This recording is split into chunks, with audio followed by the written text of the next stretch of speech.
दानियाल को हैदराबाद में service join किए चंद हफ्ते होने को आए थे, मगर अभी तक उसे कोई किराए का घर नहीं मिल सका था।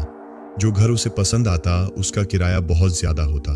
उसकी हिम्मत लगभग टूट चुकी थी और वह नौकरी छोड़कर वापस इस्लामाबाद जाने के बारे में सोच विचार में मशगूल था कि अचानक एक दिन उसे प्रॉपर्टी डीलर ने खुशखबरी सुनाई। थोड़ी सी मेहनत के बाद आखिरकार उसे शहर के एक पॉश इलाके में एक बड़ी अच्छी कोठी बेहद मुनासिब किराए पर मिल गई। कोठी के मेन गेट पर काशाना जुलेखा की नेम प्लेट चमक रही थी।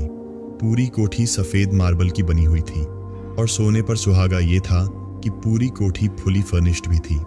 कोठी के पीछे एक वसीया ओ अरीज लॉन था जहां झूले लगे हुए थे, एक पानी का हौज था और तरह तरह के फूलदार व फलदार पेड़ पौधे लगे हुए थे, मगर सभी पौधे और दरख्त फूल और फलों से खाली थे। कोठी में एक अजीब सी वीरानी और उदासी महसूस होती थी। दानियाल ने सोचा, शायद खाली घर रहने से उदास और वीरान ज्यादा लगते हैं। घरों की रौनक उनके बाशिंदों से होती है। अभी ये बागे अदम देखभाल के बगैर उजाड़ पड़ा हुआ है। जब मैं इसमें काम करूंगा तो ये फूलों और फलों से भर जाएगा। प्रॉपर्टी डीलर के मुताबिक मकान मालिक विदेश में रहते थे। उन्हें किराए से ज्यादा अच्छे किराएदार की तलाश थी जो उनकी कोठी और फर्नीचर को खराब न करे। दानियाल की खुशी की कोई इंतहा नहीं थी। उसने प्रॉपर्टी डीलर को यकीन दिलाया कि उसकी मौजूदगी में कोठी की कोई चीज खराब नहीं होगी और किराया भी हर महीने वक्त पर भेज दिया करेगा। दानियाल दिल ही दिल में अल्लाह ताला का शुक्रगुजार था जिसने उसकी रिहाइश का मसला खूबसूरती से हल करवा दिया था।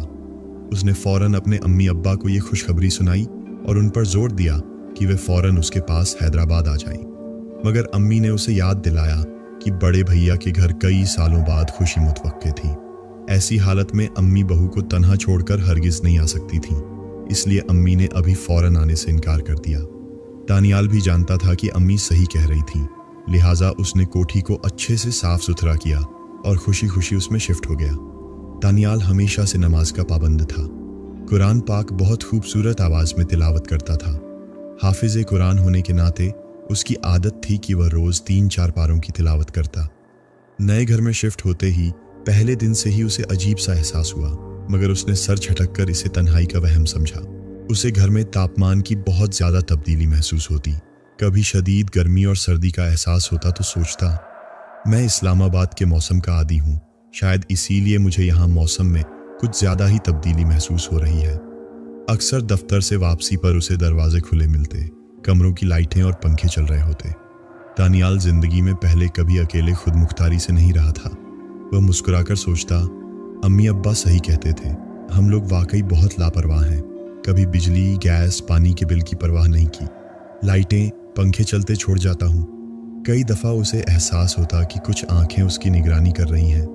वह अपने सिर पर खुद चपत लगाकर हंसते हुए खुद से मुखातिब होकर कहता, दानियाल बेटे, अकेले रहना खाला जी का घर नहीं। ऐसा ना हो कि तुम अकेले रह रहकर नफ्सियाती मरीज बन जाओ। कुछ बार दानियाल को बाग से बच्चों के खेलने की चहकारें सुनाई देती। वह बाग में लपक कर जाता तो खाली झूले हवा में झूल रहे होते। वह सिर झटक कर सोचता, ये मोहल्ले वाले बच्चे धीरे धीरे मेरे बाग में आना छोड़ेंगे। फिर मुस्कुराकर सोचता, अगर कुछ मासूम बच्चे मेरी इजाज़त के बगैर इन झूलों पर खेल भी लेते हैं तो क्या हर्ज है। कई दफ़ा सोते हुए ऐसा महसूस होता जैसे घर में माँ जी आ गई हो और बावर्ची खाने से मज़ेदार खानों की खुशबू आ रही हो, मगर जाग उठने पर वहीं खाली घर मिलता। कई बार उसे लेडीज़ परफ्यूम की खुशबू महसूस होती। 1-2 दफ़ा उसे चूड़ियों की खनक और पायल की आवाज़ महसूस हुई। उसका ध्यान उसकी मंगेतर आयशा की तरफ चला जाता। वह सोचने लगा, इस साल अम्मी से कहकर शादी की तारीख रख ही लूँ, वरना मुझे तस्वुर में चूड़ियों और पायल की खनक दीवाना करती रहेगी। शायद अब इस कोठी को देखकर मुझे घरवाली की कमी महसूस हो रही है। वह अपने माता पिता के आने का बड़ी शिद्दत से इंतज़ार कर रहा था।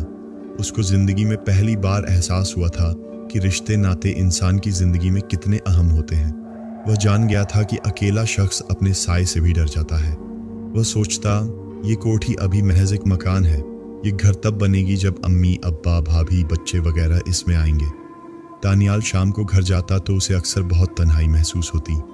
वह शाम को बगीचे में काम करता या लाइब्रेरी से लाई हुई किताबों से दिल बहलाता। पिछले कुछ दिनों से ज़्यादा काम करने के बाइस वह बीमार हो गया था, मगर नई नौकरी होने के कारण वह रोज़ काम पर चला जाता।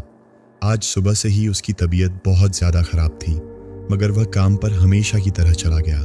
शाम तक उसे बुखार बहुत तेज हो गया था और घर पहुंचते पहुंचते बहुत देर भी हो गई थी। आज मौसम के तेवर भी खतरनाक से थे।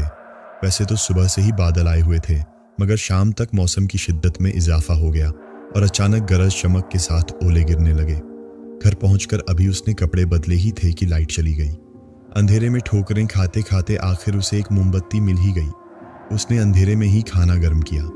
अभी उसने खाना शुरू ही किया था कि अचानक उसे महसूस हुआ कि कोई बहुत हल्के हल्के से दाखिली दरवाजे पर दस्तक दे रहा है।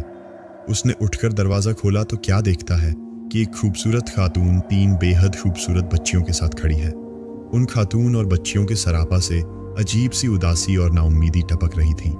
खातून ने सफ़ेद साड़ी बांधी हुई थी। उनके जिस्म पर कोई जेवर नहीं था। बाहर बारिश और ओलों के बाइस वह औरत और उसकी बच्चियां भीगी हुई थीं और हल्की हल्की कांप रही थीं।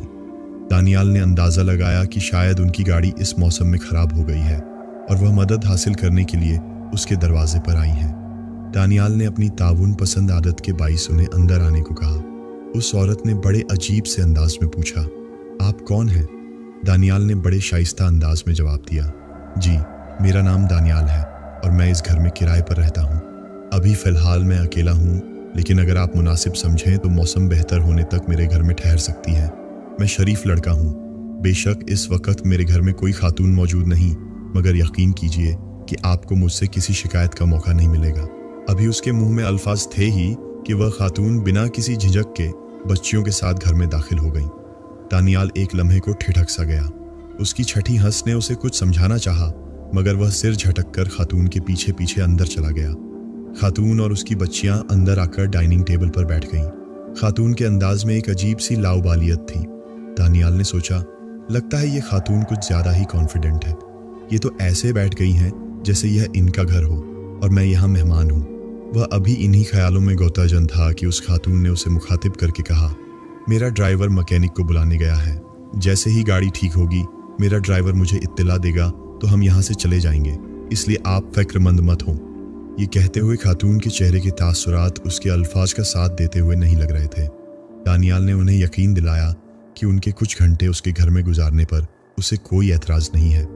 दानियाल को वह खातून बड़ी जानी पहचानी सी, देखी भाली सी लगी। उस खातून ने आकर उसे अपनी आपा और उसकी शैतान भांजियों की याद दिला दी थी। दानियाल ने अपनी गलतफहमी दूर करने के लिए एक दफ़ा फिर पूछा, बुरा ना माने तो मैं आपको आपा बुला सकता हूँ?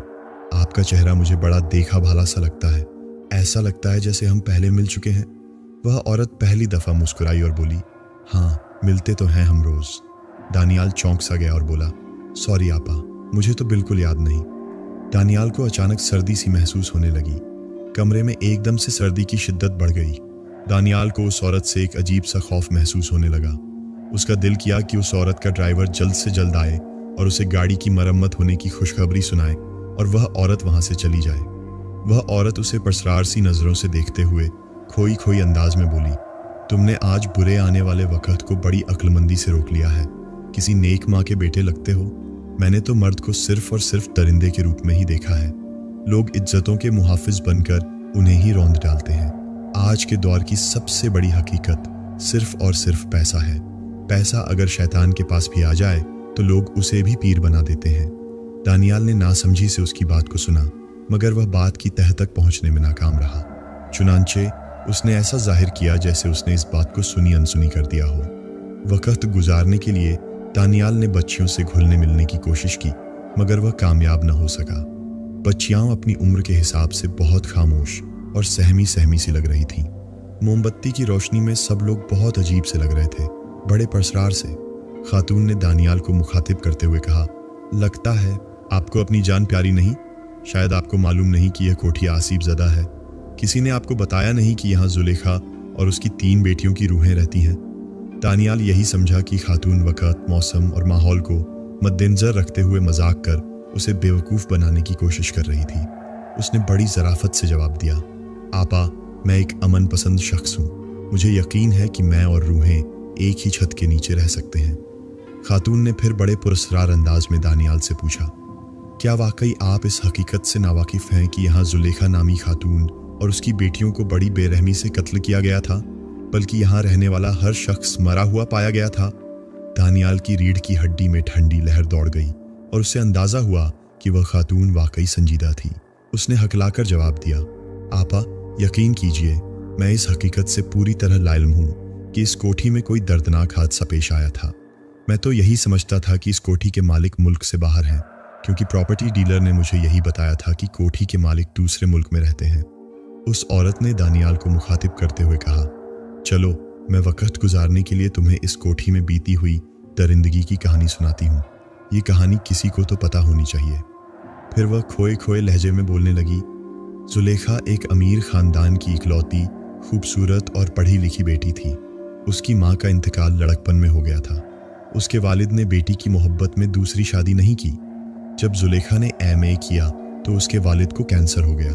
उन्हें अंदाज़ा था कि अब उनके दिन गिने चुने हैं, इसलिए उन्होंने तंधी से जुलेखा का रिश्ता ढूंढना शुरू कर दिया। आखिरकार उनकी नज़र उनकी फैक्ट्री के मैनेजर जब्बार पर पड़ी, जो बहरहाल इंतहाई मुखलिस, शरीफ और ईमानदार नजर आता था। इसीलिए मरने से पहले उन्होंने जब्बार से जुलेखा की शादी कर दी। शादी के फौरन बाद जब्बार अपने माँ बाप और बहन के साथ जुलेखा की कोठी में शिफ्ट हो गया। शादी के कुछ अरसे के बाद जुलेखा के वालिद का इंतकाल हो गया। बाप के मरने के बाद जुलेखा पर यह हकीकत खुली कि उसका मियाँ और ससुराल वाले इंतहाई दोहरे मयार के गिरे हुए और लालची लोग थे। फैक्ट्रियों का इंतज़ाम उसके ससुर और मियाँ पहले ही संभाल चुके थे और जुलेखा से धोखे से तमाम जायदाद के कागजात पर दस्तखत करवा चुके थे। जुलेखा को दिन ब दिन मजीद घिनौने इंकिशाफात होते चले गए। उसको पता चला कि उसका मियाँ इंतहाई अय्यार और तंग नज़र शख्स था। वालिद की बीमारी का जब पता चला तो उसने बाकायदा मंसूबाबंदी से उनको अपनी नेक नामी और सादगी के जाल में फंसाया था। उसका मियाँ एक रोज़ यह इंकिशाफ बड़े बेशर्मी से अपनी बहन और वालिदैन के सामने मज़े ले लेकर कर रहा था, मगर जुलेखा यह सुनकर भी शॉक्ड हो गई। आखिरकार वह एक मशरिकी लड़की थी जिसके लिए उसका खविंद सरताज होता है। समय के साथ धीरे धीरे सांप ने केंचुली बदलनी शुरू की और जुलेखा की जिंदगी मुश्किल से मुश्किलतर होती चली गई। इसी दौरान अल्लाह ने उसे 2 बेटियों से नवाजा। अब तो हर वक्त के ताने और मारपीट उसकी मुकद्दर बन गई। हर वक्त उसे बेटा पैदा न करने की वजह से मनहूस होने के ताने दिए जाते। जुलेखा ने 1-2 बार जब्बार से यह कहने की गलती कर दी कि वह उसे तलाक दे दे। इसके बाद जब्बार ने उसे इतना मारा कि वह कई हफ्तों तक हिलने के काबिल भी न रही। जब्बार ने उसे साफ लफ्ज़ों में बता दिया कि उसकी हैसियत एक सोने का अंडा देने वाली मुर्गी जैसी है, जिसे वह ज़िबह कर सकता है मगर आज़ाद नहीं कर सकता। जुलेखा का गुनाह सिर्फ यह था कि वह खूबसूरत बेटियों की माँ थी। जब वह तीसरी बार उम्मीद से हुई तो उसने हर मन्नत की, हर वजीफ़ा किया, मगर अल्लाह ताला ने उसके घर फिर रहमत भेजी। तीसरी बच्ची की पैदाइश के दौरान हुई पेचीदगियों के चलते डॉक्टर ने उसकी जान बचाने के लिए ऐसा तरीका अपनाया कि अब वह माँ बनने के काबिल नहीं रही। घर लौटते ही उसे सबके बदले हुए तेवर नजर आए, मगर उसे इस बात का अंदाज़ा न हुआ कि वे उससे जान छुड़ाने के लिए बेचैन थे। वह और उसकी बेटियां दरअसल उसके शौहर और ससुराल वालों की निगाहों में खटक रही थीं। इसी आस और निराशा में वह बेखबरी में दिन गुजार रही थी।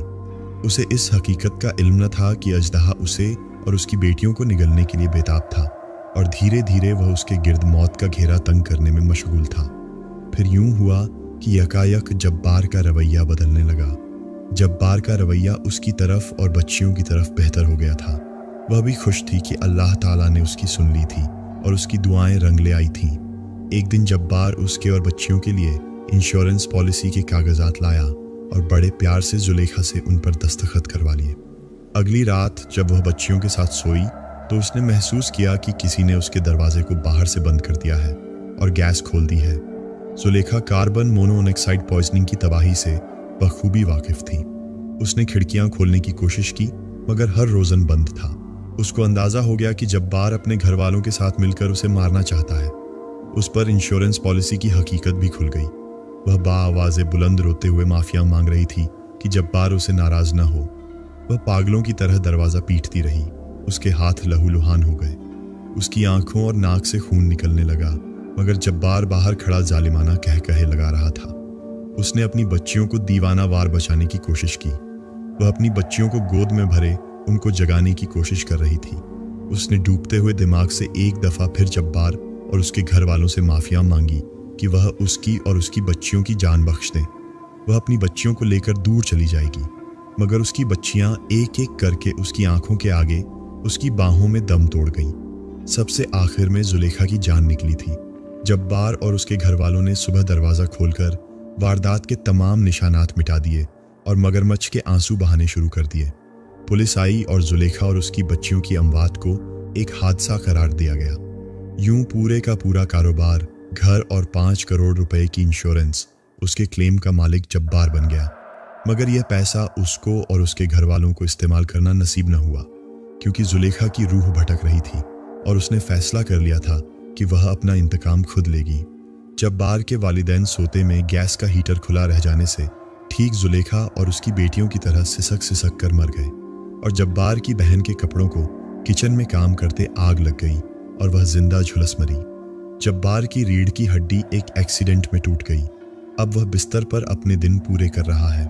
उसके जिस्म पर बिस्तर पर मुकीम पड़े रहने के 22 नासूर बन गए हैं, जिनमें से पीप बहती रहती है और वह दिन रात अल्लाह ताला से अपने गुनाहों की माफ़ी मांगता रहता है, मगर अल्लाह ताला ने उसकी सज़ा भी माफ़ नहीं की है। इस घर में जब्बार के बाद जो भी किराएदार आए वो जब्बार और उसके घर वालों की तरह लालची, नाशुक्रे और जहरीले लोग थे और सभी जब्बार के वालदैन और बहन की तरह जहन्नम वासिल हुए। इस तरह अभी तक इस घर में मजमूई तौर पर 25 मौतें हो चुकी हैं। दानियाल ने एक झुरझुरी लेकर इस्तगफार पढ़ी और दुखी दिल से बोला, आपा, इंसान कैसे वहशी दरिंदा बन जाता है कि चंद रुपयों के लिए अपने प्यारे रिश्तों को भी तकलीफ पहुंचाने से दरगुजार नहीं करता। काश यह हकीकत इंसान जान जाए कि बुराई का बदला सिर्फ बुराई है। उस औरत की आंखों में आंसू झिलमिला उठे। वो भराई हुई लहजे में बोली, भैया, मेरे और मेरी बच्चियों के लिए दुआ करते रहना। वैसे तुम बहुत अच्छी किरात करते हो। आज सालों बाद मुझे सुकून आया है। शायद अब मुझे और मेरी बच्चियों को सुकून मिल जाए और मैं लाफानी रोशनी का हिस्सा बन सकूं। अचानक ही वो खातून उठ खड़ी हुई। दानियाल ने बाहर निकलते निकलते उस औरत से पूछा, सुनिए आपा, आपने मेरी किरात कहाँ सुनी और आपको इस अलमनाक वाक़े की तफसीलात का इल्म कैसे हुआ? वो पीछे मुड़ी, मुस्कुराई और बोली, तुम ही बताओ, इतनी तफसीलात किसे पता हो सकती हैं? तुमने मुझे दिल से आपा बुलाया है, इसलिए मैं तुम्हें जिंदा सलामत छोड़कर जा रही हूँ। दानियाल के रगोपे में सनसनी दौड़ गई। अब उसे समझ आया कि वो औरत उसे इतनी जानी पहचानी क्यों महसूस हो रही थी, क्योंकि मास्टर बेडरूम में उनका और उन प्यारी बच्चियों का एक पोर्ट्रेट लगा हुआ था और जिंदगी में पहली बार उसे रूहों के वजूद पर यकीन आया था। वो खातून और उनकी बच्चियां देखते ही देखते अंधेरे में गुम हो गईं। अगली सुबह उसने सबसे पहले घर खाली किया और कब्रिस्तान जाकर जुलेखा और उसकी बच्चियों की कब्रों पर फातिहा ख्वानी की। ये सारा किस्सा उसके बुखार से दहकते हुए दिमाग की कारस्तानी थी या हकीकत, वो आज भी फैसला करने से कासिर है। मगर वो अब भी हर हफ्ते कब्रिस्तान जाकर जुलेखा और उसकी बच्चियों की कब्रों पर फातिहा ख्वानी करना नहीं भूलता। आखिरकार बहनों के भाइयों पर बहुत से हुकूक होते हैं।